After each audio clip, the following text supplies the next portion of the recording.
साल 1917 बिहार का एक छोटा सा इलाका चंपारण, मगर इसी चंपारण की मिट्टी में एक चिंगारी जल रही थी और यहीं से शुरू हुई वो कहानी जो भारत के इतिहास के सबसे शक्तिशाली दास्तानों में से एक है। नमस्कार दोस्तों, तो आज के इस वीडियो में हम जानेंगे कि चंपारण में क्या हो रहा था, महात्मा गांधी चंपारण क्यों गए थे और अंग्रेजों ने किसानों पर किस प्रकार जुल्म ढा है और एक शांतिपूर्ण क्रांति ने किस तरह पूरे साम्राज्य को हिलाकर रख दिया। तो चलो आज लौटते हैं 108 साल पीछे चंपारण की उसी मिट्टी में। उस समय अंग्रेजों ने चंपारण के किसानों पर एक नियम थोप रखा था जिसे तिनकठिया प्रथा कहते थे।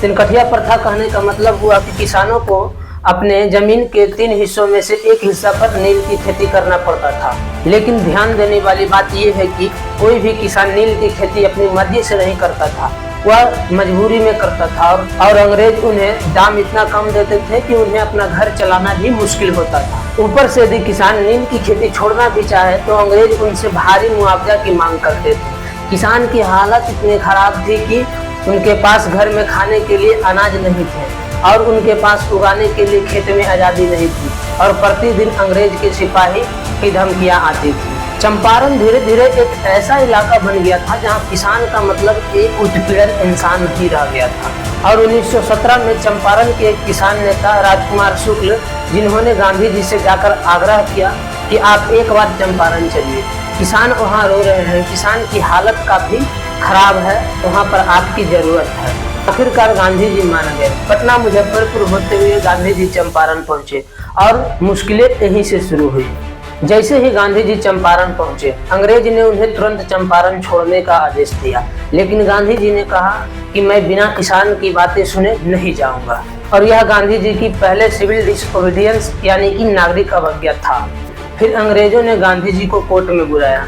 गांधी जी ने वहां पर कुछ ऐसी बातें कही जो सभी के दिलों को छू गया। गांधी जी ने कहा कि वो कानून जो जनता पर अत्याचार करती हो, वैसा कानून का पालन करना भी अपराध है। और इसके बाद पूरी कोर्ट तालियां से गूंज गई। और इसके बाद गांधी जी ने चंपारण के गांव-गांव घूमे और हजारों किसानों से मिले और उनके बयान दर्ज किए।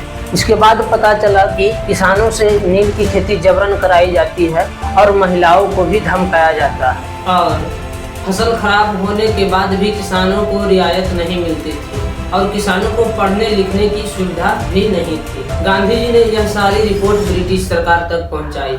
अब ब्रिटिश सरकार दबाव में आ चुकी थी क्योंकि किसान की आवाज़ पहली बार इतनी ताकतवर हुई थी। गांधी जी के नेतृत्व में आंदोलन काफ़ी शांत था, लेकिन मजबूत इतना कि अंग्रेजों को भी झुकना पड़ा। फिर 1917 में एक कमेटी बनी जिसमें गांधी जी को भी शामिल किया गया। मतलब पहली बार अंग्रेजी सरकार यानी कि पहली बार ब्रिटिश सरकार अपनी नीति किसी भारतीय की राय के अनुसार तय कर रही है। और आखिरकार अंग्रेजों ने तिनकठिया प्रणाली समाप्त करने का फैसला लिया और किसानों को उनकी ज़मीन वापस मिली और जुल्म जबरदस्ती बंद हुआ।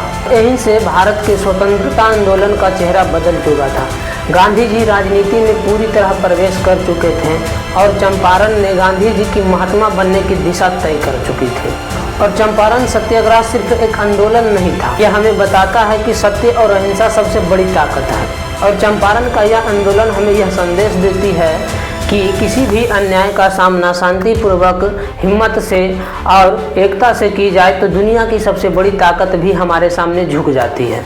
इस कहानी से हमें यह सीख लेनी चाहिए कि यदि एक व्यक्ति भी सच्चाई की राह पर खड़ा हो जाए तो पूरी दुनिया बदल सकती है। और अगर आपको इस वीडियो से कुछ सीख मिली हो तो वीडियो को लाइक करके शेयर कर देना और चैनल को सब्सक्राइब भी कर लेना। इस वीडियो से आप क्या सीखे हो या कमेंट करके जरूर जाना। तो मिलते हैं नेक्स्ट वीडियो में। धन्यवाद।